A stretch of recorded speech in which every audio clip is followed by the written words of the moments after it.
Major funding for these broadcasts has been provided by grants from New York Community Bank, AmTrust Title Insurance Company, Perfect Building Maintenance, M&T Bank, Customers Bank, Marks Paneth LLP, Capital One Bank, Collins Building Services, Meridian Capital Group. Additional support has been provided by grants from AKA Hotel Residences Corman Communities, Ariel Property Advisors, Amerant Bank, Bank of America Merrill Lynch, Briarwood Organization, Chase Commercial Mortgage Lending, Chase Commercial Term Lending, Citizens Bank, Dime Community Bank, Douglaston Development Levine Builders, Flushing Bank, Friedman LLP, Handro Properties LLC, Handler Real Estate Organization, Hodges Ward Elliott INC, Investors Bank, James D. Kuhn Real Estate Institute at Syracuse University, John Casamatides Red Apple Group, Keysight Capital Partners, Matone Group, New Banks, Newmark Knight Frank, Ocean First Bank, Optimum Window Manufacturing Corp., People's United Bank, Rockefeller Group, Rosewood Realty Services, Stonehenge NYC, SVN CPEX Real Estate Services, Tierra CRG, the Marengo Family Foundation, and these friends.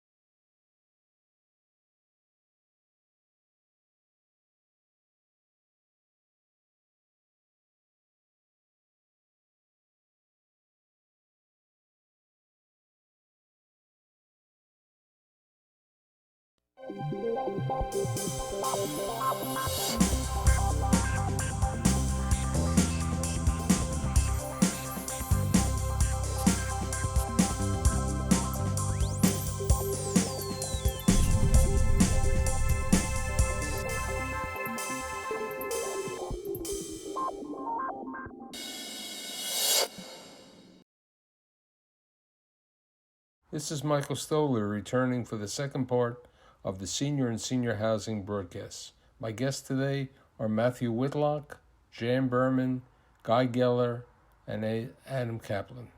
A number of people expect hotels to be closing due to the repositioning of hotels and the repositioning of, let's say, shopping centers or parts of shopping centers to assisted living, independent living, and memory care. Where do you see that as an opportunity? Matt? Yeah, so that's a great question, and I'm asked that quite a bit, and I would offer a couple of different things. I think to the positive, you take a mall that has been shut down, and that mall was developed with, generally speaking, with public transportation to that location. From a cultural and societal perspective, that location is very well known.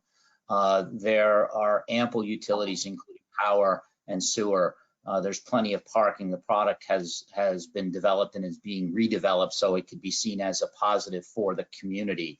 And so we are looking at mall redevelopment opportunities as they come across our desk. The hotel repositioning is slightly different. And before I give you these comments, I always offer this kind of analogy. It's a lot easier to bring a brand new 2x4 to a field than it is to bring it up the flight of stairs of a hotel. So the hotel itself, from a repositioning perspective, probably has significant locational characteristics and amenities, because that's why you want someone to come stay with you, is where your location is. However, the renovation costs of a repositioning of an existing hotel can sometimes outweigh the benefit of re-tenanting it as seniors housing. And one of the things that we are constantly mindful of, and it sort of ties back into our original conversation about the evolution of our product, is most hotels lack the common area space or the ability to develop common area space in a setting that is conducive to a residential congregate living environment. Some hotels do have the capacity from a hotel and banquet perspective to offer dining rooms, but we will look at each one of those opportunities on an individual basis, but there are some challenges to redeveloping both of those. Anyone else? We've taken a shot at them, and we just can never get there. The cost to repurpose it ultimately puts us at a high basis where it would justify building ground up and having something that was purpose built, and the way that Jan or Guy or Matt or I would have intended it. Probably the only exception would be ultra high barrier to entry sites like a New York City or an LA, London. Those would be the exceptions to the rule where you would actually pursue it. Otherwise, you're going to have a lot of limitations. You're going to be at a really high basis, and you're going to be unhappy. We're actively looking in New York City to find hotels that we can convert because, as you said, barrier to entry is so tough in New York City. So for us, because we're there already and we have, a team of people that can do the construction as well as the management, we would love to find those possibilities. And it has to be a full service hotel, as Matt said. You're not taking a hotel without many services and having the appropriate space. But the older hotels, which had tons of common area, really in the right situation, and when they pay $1 million a unit for land just to build in New York City just for the dirt, you can do pretty well with a hotel on a conversion if you could buy it at numbers that we hope to see in the next 6 months. All of you have been quoted in articles and speeches with regard to luxury amenities available that you can provide. One of the topics is chefs. I think, Adam, was written that you've been looking for a top chef or a local restaurateur in Denver. How important today is it to have the top chef, the additional amenities, the programs that people are to attract, and that people will go to your places as opposed to someone else? We focus our development strategy on high barrier to entry locations. We don't try to be everything to everybody. So we're not in tertiary markets. We're not in markets that are heavily commoditized. We like to go after markets where it's already proven that people will pay a premium price for a premium product. There are people who have discerning taste. They're members of country clubs. They travel the world.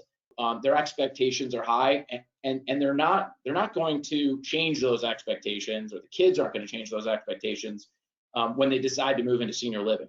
So when I started the company, the mantra was, we're going to build places where people actually want to live. That was really important because I had heard executives in this industry, the pioneers, say, yeah, well, but for me, I would never move into one of our properties. That turns my stomach. I mean, it was important to me that it was either a place I would ultimately aspire to live, or somewhere where I'd want a loved one to live. And I think the design, the amenity packages, the quality of the services are really important to provide that elevated level of service. The mistake that people make is they try to do that now in markets that are more middle market.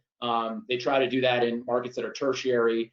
I mean, if Four Seasons went and they put a Four Seasons product in a tertiary market where you had incomes of $35,000 and home values of $75,000, they would perform terribly. They know their demographics. People on this call, they know their demographics. That we focus on what we focus on, and we know we got to really deliver in terms of our amenities and our services package. Where do you see the opportunities in the future, and what kind of returns can an investor see for investment in senior housing, senior living, assisted living, and memory care? Jan? Well, look, we try to build to an 8 or 9% cash on cash returns, so pre-leverage, so that works out great for us. The next market for us is South Florida, primarily because that's where we all want to live. So, it's Scott, David, and I, and Steven, and John. So the attitude we have is both Scott and David and I, all three of us are in Jupiter and Palm Beach Gardens. Steven just bought a home in Palm Beach. So there's no question we want to spend more time here. So we're going to be actively building here. New York's getting tougher and tougher. The governor is with his prevailing wage rules now, and the new legislator in Albany, where they're trying to rent control everything, and it's becoming less and less friendly to people like us. So we had to make a decision. We also pretty much own our markets. So at some point, all we're doing is stealing from our next place. So it's an emotional move for us, but it's also there's a good recognition because a ton of people from our markets go back and forth to Florida and will eventually be living in Florida. So, but that's our next move, and it's going to be assisted living, it's going to be memory care, and it's also going to be 55 and older housing because we do a ton of that. And for now, that's what we're looking at. Guy? Yeah, from my perspective, I think the opportunities are vast and there's a wide array of those opportunities just based on markets and needs. I wouldn't be aligned to any particular geography or product type. But I will say this, is that the returns that we see in senior living should be at a higher rate than what you get in the other classes, some of the other classes of real estate, just due to the fact that there's the operating risk that goes along with it.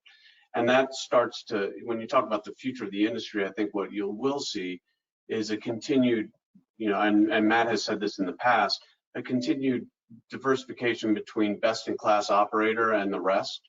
And that is going to be kind of drive the future of the industry.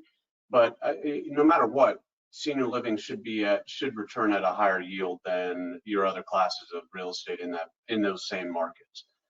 Maybe hotels would be something that you would kind of align it to from a yield perspective, but certainly compared to retail, office, industrial, it should ring at a higher rate.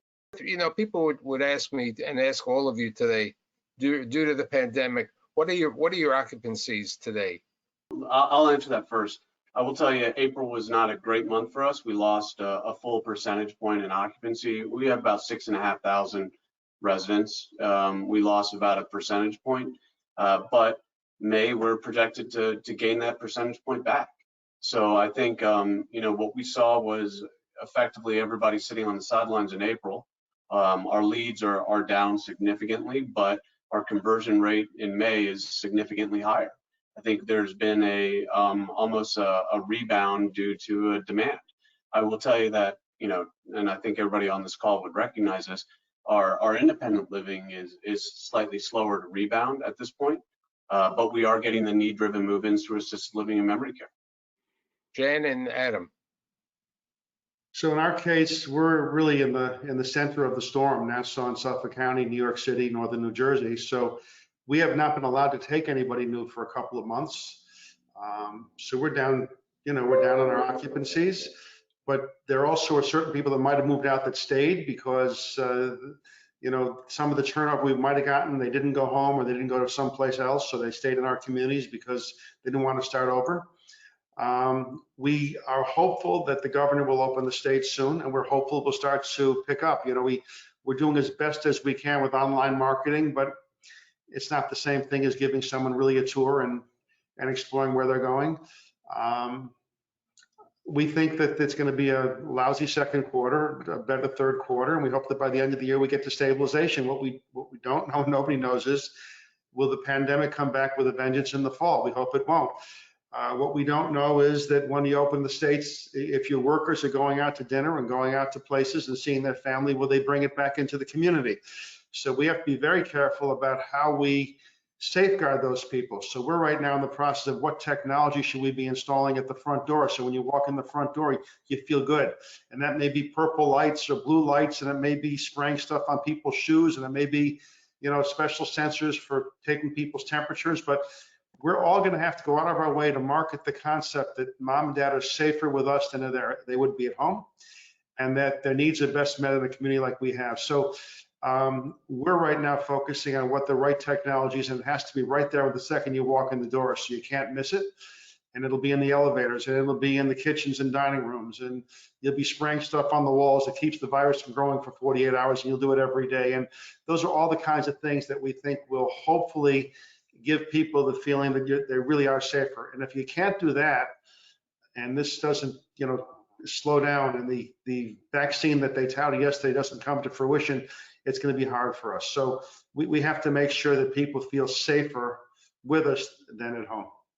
Or for people who are in the middle of building new hotels or renovating, what are you doing today to change the property? Are you putting out ultraviolet lighting? Are you changing the structure, the way you were planning to build the building, for different ways for the dining rooms, the kitchens, and so on? Adam, Guy? So I'll just start from our existing buildings perspective. There's only so much that you can do with an existing structure. So I do think that Adam and Jan and Matt have a slight advantage for being able to potentially shift some of their developments around to customize for kind of going forward in the pandemic. But I will say this, that we are looking to add telehealth rooms to a vast majority of our communities, because we do find that that is something that should be a trend going forward. We are looking at reception areas that are separate from the main areas, so that there is an opportunity to, take temperatures, to address potential clothing or PPE or anything along those lines. And then from, going forward, I think that to the points before, technology is a key factor for this. We are looking at wearables now that we felt like weren't ready for market a year ago, but we're working with companies that now see an increased demand to get it into the hands of the senior living market, where it can, gauge statistics and vitals of each of our residents, as well as do contact tracing if there is an outbreak, and having our residents and associates wearing those continuously. And that type of technology, we think, has an opportunity to at least alleviate some concerns. But I will say this, and I think this is a fundamental point that I wanted to get across this panel. The last 2 months, the increased communication that we've received from family members and residents has been astronomical, not only in the volume. I mean, we're getting tens of hundreds of letters a day from residents and family members. And I can't think of one of them that has not been overwhelmingly supportive of what we're doing. And in large part because of the socialization that we're able to offer, the preparation, the professionalism of providing that sort of environment that is clean, it's safe, it's infection-free as much as we can, and to continue to provide meals and services and other types of opportunities for people to actually get out and be part of a society in senior living has just been, it's been really breathtaking to us, because it's a stark contrast to what we're hearing in the media, with the public perception being quite negative due to potentially nursing home issues or other things like that. I will tell you that we have more referrals from family members and residents and friends than we've ever had in the last 2 months. And I think that, to me, is the best testimony that we have. To operate your facilities, one of the biggest headaches that everybody has today is hiring quality help. How difficult is it finding help, in all different levels, from the chef to the front door to the back door to the cleaning people? I'll start with this, which is that we're finding this is a great time to capitalize in terms of hiring management staff and any corporate staff, because you can actually attract really talented people from outside of the space. We've already brought 2 people in from the hotel industry, 1 person in sales and 1 in HR. Both are exceptional talents that were really committed to their field, but looked at alternatives due to what's going on and the slowdown in restaurants and hotels. So this is a great industry. I think anyone would attest to the fact that it might be hard for somebody who's not been in the industry to kind of grasp a career change and move into what they probably perceive as a nursing home or a clinical setting. But what we would all find is that once people do make the change, they never look back. And if you're a star performer in restaurants or hotels, this is an industry where you can really you can pave your own way. There's a lot more opportunities for advancement to influence the future of the industry, as I was mentioning earlier. So from a management perspective, best time probably in my career that I've seen to recruit good talent. From where I sit, and we have semi-exclusive relationships with our operators, this short-term distress that our industry is experiencing is really giving us a tremendous opportunity to observe not only our current operating partners, but our would-be operating partners for what their best practices are. And I can tell you unequivocally that the protocols that are put in place by the operators, by the attitudes that the operators are taking, it is determining not just the success of the individual property, but the long-term success of the operator, not just from a profit and loss perspective, but by a perception of the consumer within an individual micro market outlook. We see best-in-class protocols producing the best-in-class community in which people want to live in. And I think that this short-term distress, while it will pass, it's putting tremendous burden on operations right now. To Adam's point, I think the industry is experiencing an opportunity to attract best-in-class operators or operating talent. and the best-in-class operators are seeking that talent. So I look at this opportunity as an opportunity for our operating partners to upgrade their employees and upgrade their management.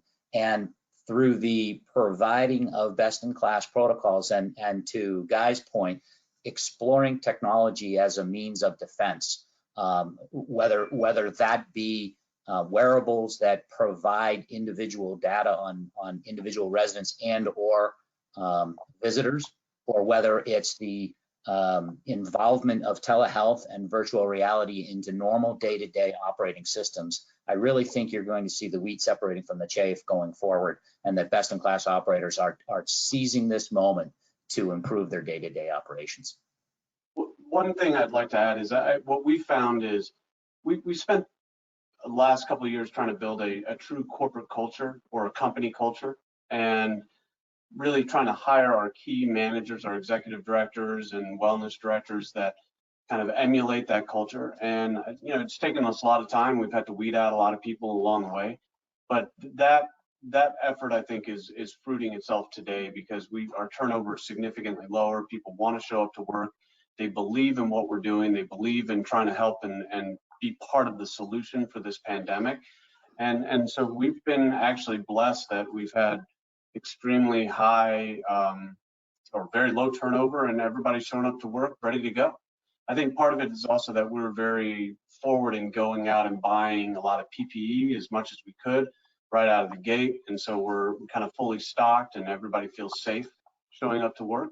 And that is a big part of what we are and who we are, is we're going to take care of our associates as much as we're going to take care of our residents.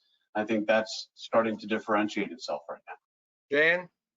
The harder thing is the lower paid staff, to get them that want to come to work, and we do have a good cadre of people, but that's our biggest challenge, is finding the lower paid help that want to come in because they have other options. And when you have minimum wage or slightly higher wage people, it's hard when you need thousands of them. So that's our biggest challenge on the help side. I think in summation, I found a quote which I think is very relative to the topic today. You're in a recession-resistant sector, and it is a sector that's going to only grow and grow, especially in light of the pandemic, coupled with the fact that the aging seniors and the aging number of people needing memory care. I'd like to thank Jan Berman, Matt Whitlock, Guy Geller, Adam Kaplan, Steve Napolitano of AmTrust Title, and this is Mike Stoller of the Stoller Report, and we'll see you later on for the next webinar. Thank you. Thank you. Thank you, Michael.